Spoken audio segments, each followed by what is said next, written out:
All right, so tonight, Scott and Greg are going to show us the time-honored trick of removing axles from a C-clip 10-bolt rear end, right? Yeah. Let's see it. All right, there is a pin that goes through the shaft for the spider gears that has to be unbolted. Well, before you do that, why don't you give us a little tour of the anatomy here. What are we looking at?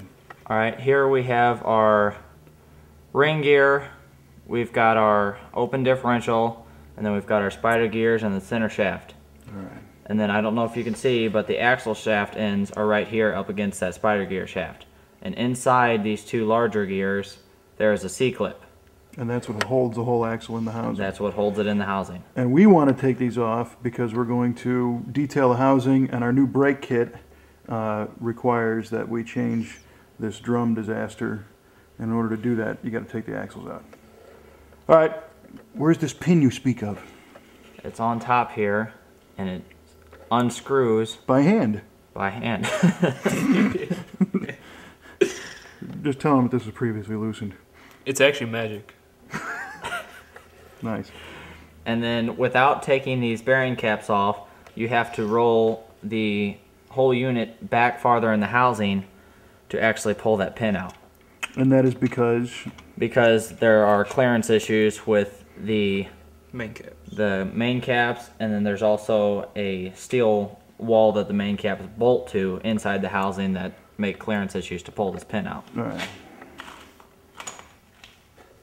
And then once that pin is out, the spider gear shaft should pull right out. Turn it.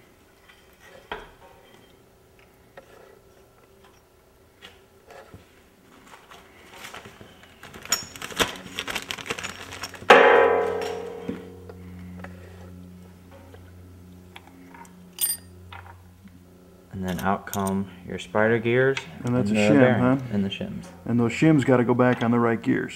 Correct. Okay. And then to get the other one out, usually one will fall out, but to get the other one out, you actually have to roll the axles to get that gear up, because it has to work its way around. Okay. So it was kind of in the top side of that differential case when you took it out. Correct. That's what you meant. Okay. And then the way to get the C-clip out that's inside these larger gears, you just push the axle in, and that C-clip slides right off. And let's see the C-clip. It is indeed a C-clip. And then Scott takes the axle out and hits the toolbox. No. No. And then it's the same procedure with the other one. And you just pop that other C-clip on. There you go. And then the axle.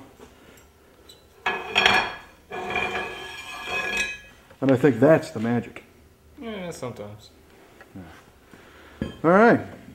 And we tested, this actually goes back together. Yes, it does. Yeah. That's why we've done it once. Finger tight. Right on.